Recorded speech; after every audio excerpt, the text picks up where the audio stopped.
예, 이제부터는 이번 선거를 쥐락펴락한 주요 이슈들을 좀 더 깊숙이 살펴보겠습니다. 아무래도 선거 초반에 가장 큰 영향을 끼친 게 LH 사태로 시작이 된 부동산 얘기가 아닐까 싶은데요. 저희가 영상부터 먼저 준비를 했습니다.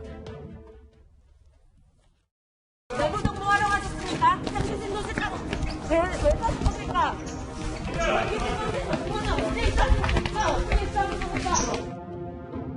부동산 투기 근절을 위해 총력을 기울여야 할 이 엄중한 시점에 국민들께 크나큰 실망을 드리게 된 점 죄송하기 그지없습니다. 더불어민주당이 부족했습니다. 청년 세대의 마음도 제대로 헤아리지 못했습니다. 내노남불 자세도 협타하겠습니다. 김태년 당대표 직무대행은 박주민 의원에게 강한 경고와 함께 자성을 촉구했습니다. 예, 신율 교수님. 예. 화면을 저하고 같이 보겠습니다. 여기 LH 땅 투기 의혹으로 시작됐는데 이쪽을 가서 김상조 전 실장과 박주민 의원 임대차법 통과 직전에 임대료를 크게 올려서 비판을 받았는데 이게 선거에 어느 정도 영향을 미쳤다고 보세요? 글쎄요, 제가 볼 때에는요, 그거는 따로 띄워놓고 어떻게 얘기하기는 좀 힘들다고 봅니다. 왜냐하면 저는 LH 사태는 세 가지 의미가 있다고 보거든요.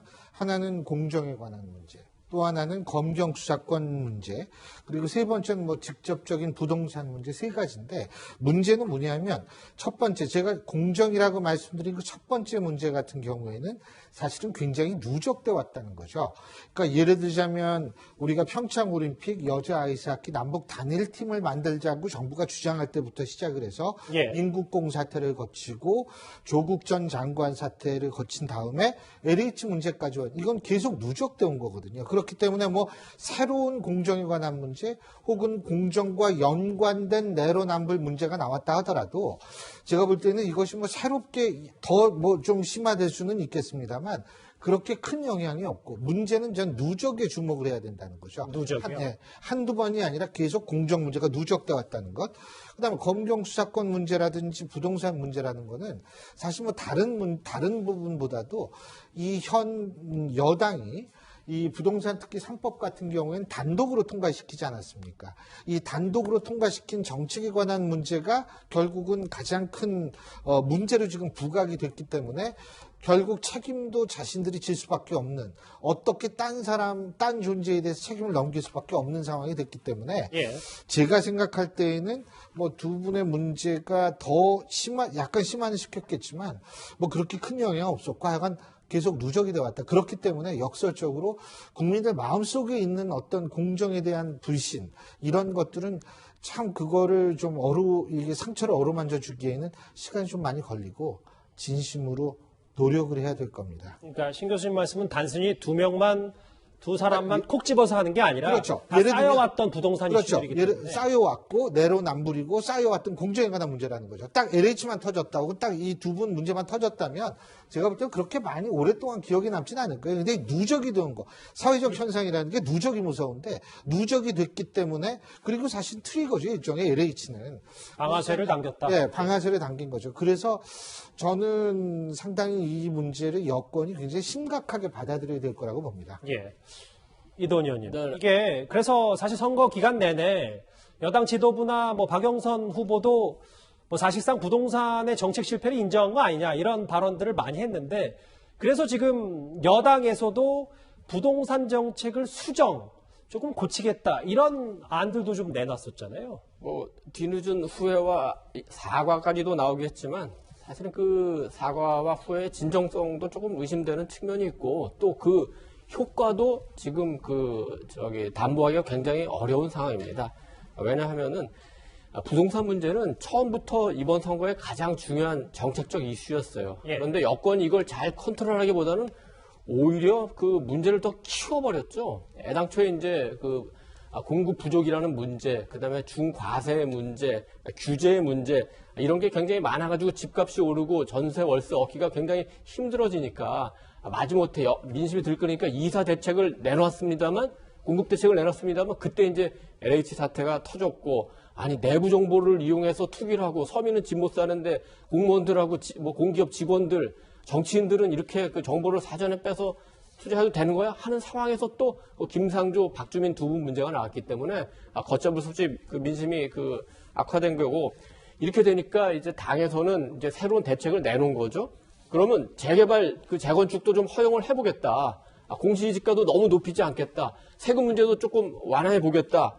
이렇게 하긴 했는데 문제는 뭐냐면 곧바로 청와대에서 새로 정책실장에 임명된 이호성 정책실장이 아니 정책 방향을 바꿀 특별한 이유가 없다는 취지로 얘기를 하고 지금 우리의 정책이 성공했느냐 실패했느냐는 말하기 어렵다 이렇게 되놓으니까 청와대는 이 지금 부동산 정책을 바꿀 생각이 없구나. 왜냐하면 그거를 바꾸게 되면 청와대는 부동산 정책 잘못하는 걸 인정해야 되니까 문재인 정권의 실패가 되니까 여기서 당과 청와대 이해관계가 좀 다른 겁니다. 예. 그렇기 때문에 선거가 끝난 뒤에 청와대가 정책을 당의 요구에 따라서 바꿀 가능성이 있는지 이건 좀 더 봐야 되겠습니다. 물론 내년 대선이 있기 때문에 당의 목소리가 점점 커지고 대선 때문에 청와대도 어느 정도 인정을 하지 않을 수 없습니다만 그렇다고 문재인 정권을 실패한 정권으로 또 만들려고 하지 않기 때문에 어차피 답답하겠지만 우리 주택을 사거나 전월세를 구하려는 실수요자, 서민, 중산층, 2030 세대는 이 부동산 시장이 잡히려면은 적어도 내년 대선 이후까지 장기적으로는 조금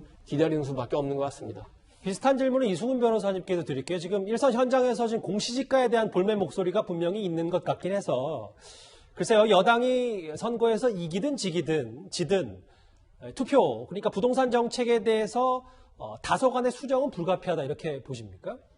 이게 이제 국민들께서 잘못됐다고 판단하시고 있고 또 대통령께서도 기존의 부동산 정책에 대해서 약간의 수정이 필요하다. 주택 공급 정책 등에 대해서 말씀을 하신 바 있고 그래서 선거 승패와 상관없이 지금 현재의 부동산 현황에 비춰봤을 때 적절한 어떤 변화는 필요해 보입니다. 다만 예.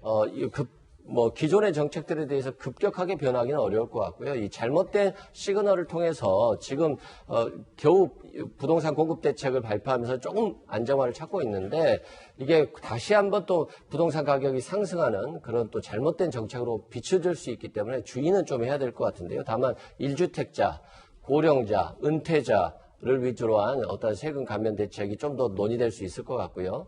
그리고 실은 노무현 정부 때 집값이 많이 올랐습니다. 근데 노무현 정부 때 집값을 잡기 위해서 5년차 때 택지 공급이 엄청나게 많이 늘어났고 그러면서 이명박 정부 때 집값이 안정화됐었는데요. 지금 문재인 정부에서도 주택을 굉장히 많이 공급하겠다고 하고 있고 비록 주택을 공급하는 게 바로 공급할 수 있겠습니까? 한 5년 정도 이상 걸릴 것으로 보여지고요. 그렇다고 할지라도 최대한 민간이 됐든 공공주택이 됐든 주택 공급을 늘려서 국민들께서 집값이 올라서 상실감을 가지 않고 또 집값이 한꺼번에 올랐을 때 집을 가지고 있던 분들 입장에서 보면 또 세금이 오른 측면이 있기 때문에 전체적인 어떤 부동산 정책의 수정은 불가피해 보인다 이렇게 말씀드립니다. 결국 이번 선거에서 어느 후보가 되든 이 혼란스러운 부동산 정책을 바로 잡을 수 있어야 이게 차기 대선까지 연결이 될 것 같은데요. 그런데 여전히 정부의 부동산 정책 실패에 대해서는 현 정부가 자유로울 수는 없어 보입니다. 다주택자들이 보유하고 있는 물건들이 많이 거래가 됐는데 그 물건들을 30대에 영끌하는 그런 매수세라 그럴까 이런 것들이 받아주는 양상이 되어서 법인이 내놔야 될 물건들을 비싼 가격에 30대가 사준 게 아닌가 이런 굉장히 안타까움이 21년, 22년에 공급 물량이 줄 수밖에 없다라는 것은 아파트가 빵이라면 제가 밤을 새워서라도 만들겠습니다. 그런데 글쎄요, 지금까지의 현 정부 부동산 정책 실패를 좀 입증하는 자료들이 지금 곳곳에서 쏟아지고 있는데 제가 좀 화면을 준비했거든요. 작년 8월만 해도 당시 김현미 국토부 장관이 30대가 영혼까지 끌어모아서 집을 샀다는데 안타까움을 느낀다. 그런데 오늘 일부 보도를 보니까요. 실제로 영혼까지 끌어모아서 집을 산 사람들이 정말 잘한 것이다. 라는 통계가 뒷받침되고 있습니다. 결과론적으로 그렇게 되어 있는 거죠. 그러니까 아까 화면에 나왔던 김현미 장관의 30대 영끌을 비난하는 듯한 목소리였습니다. 그래서 어떻게 30대가 영혼까지 끌어모아서 대출을 받아가지고 무리하게 집을 사느냐 안타깝다라고 했는데 결과적으로 보면 지금 1년이 거의 지난 지금 상황에서 보면 금리는 낮은 상태를 유지하고 있고 일단 아파트 평균 매매가가 올랐기 때문에 그때라도 저가에 매수했던 것이 저가에 매수했던 것이 지금으로 생각하면 오히려 남는 것이었다라는 게 이제 결과적인 평가가 돼버린 겁니다. 저걸 그러면 지금 언론에서 기사가 나와서 알았을 뿐이지 일반적으로 보면 30대 또 20대 젊은이들이 몰랐겠습니까? 주위에 만나면 전부 다 집 사는 이야기를 하고 부동산 이야기를 하고 있는데 그때 정부만 믿고 정부가 또 공급을 늘린다고 하니까 지금 살 때가 아니라고 생각해서 무리하지 않고 사지 않고 버텼는데 오히려 그 1년을 허송세월하면서 집값이 더 천정부지로 오르고 더 집값을 따라잡을 만한 이제 대출도 불가능해지고 그렇기 때문에 사실 집을 사지 못한 젊은 층 또는 집을 사지 못한 30, 40대의 상대적 박탈감이라는 게 엄청나게 큰 거거든요. 저는 그래서 이번에 이 보궐선거의 민심은 부동산 민심이라고 했지만 부동산 민심이 문재인 정부 내내 부동산 값이 폭등했다는 것, 그 폭등의 과정 속에서 지금 말한 LH 사건이나 뭐 청와대 정책실장과 그다음에 박주민 의원의 개인적 사건이 터진 것 플러스 가격이 오르는데 가격을 따라잡을 수 있는 젊은 층과 30, 40대의 이 상대적 박탈감이 더 이상 어떻게 해볼 도리가 없는 겁니다. 그래 놓고 이제 와서 공공을 늘리고 공급을 늘린다 이야기하니까 저 사람들이 생각할 때는 정부를 믿고 있다가 결국 자신들 손해봤다는 것밖에 안 되는 거거든요. 그래서 저는 부동산 정책은 이번에 선거 결과와 승패와 상관없이 문재인 정부 임기 말이라도 아니면 내년 대선 이후에 새로운 정부가 들어선다면 전면적으로 재조정해서 재검토해야 한다 생각합니다. 공공도 필요하지만 민간의 자율에 맡기고 그다음에 공급을 늘리는 것을 꼭 정부가 주도하는 공공에 의존할 게 아니라 민간과 시장의 원리에 많이 맡겨서 사고 싶은 사람은 살 수 있게 하고 단 정부가 말한 것처럼 투기 수요를 억제하고 불로소득을 환수하는 제도는 그대로 유지가 돼야 됩니다. 그러나 이것을 마치 모든 것을 규제해서 정부가 다 끌고 가겠다고 생각하면 결국은 부동산 문제의 부작용이 더 크다고 생각합니다. 수치를 하나 더 봐야 될 것 같은데요. 제 옆에 또 이 수치가 있습니다. 지금 보궐선거와 관련된 서울시 인구 구조를 좀 살펴봤더니요. 신 교수님. 여기 보면 30, 40대가 줄었고 반면 20대와 이쪽 60, 70대는 뭐 조금이나마 좀 늘었거든요. 이게 지금 부동산과 관련이 있다는 해석이 좀 많이 나와요. 사실 저도 그렇게 생각하는 것이요. 20대가 늘었다라는 거. 근데 20대가 만일 취직도 잘 돼가지고 막 독립할 수 있는 그런 세대가 됐다면은 제가 볼 때에는 20대의 어떤 그런 수치가 이렇게 늘지는 않았을 거라고 생각을 합니다. 다시 말해서 부모들과 같이 사는 그런 20대들의 수치가 많이 점점 늘고 있기 때문에 저는 이런 수치가 늘지 않았나 이런 생각이 들고요. 3040 서울에서 하기 힘들죠. 요새요.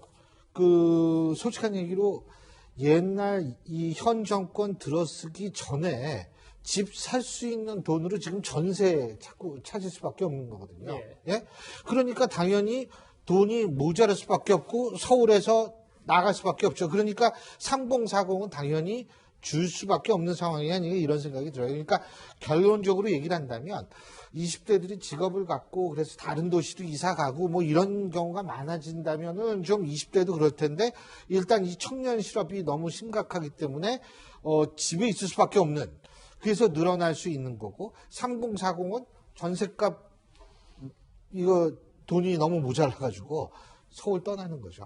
제가 볼 때 이거는 굉장한 사회적 비용을 야기할 수 있는 문제로 진화될 가능성이 높다고 봅니다. 제가 좀 큰 그래픽을 보기 위해서 위치를 좀 바꿔봤는데요. 이도훈 의원님. 그럼 우리는 선거 측면에서만 보면 이쪽 보시는 30, 40대는 떨어졌고 20대와 60, 70대가 서울 인구가 조금이라도 올랐다.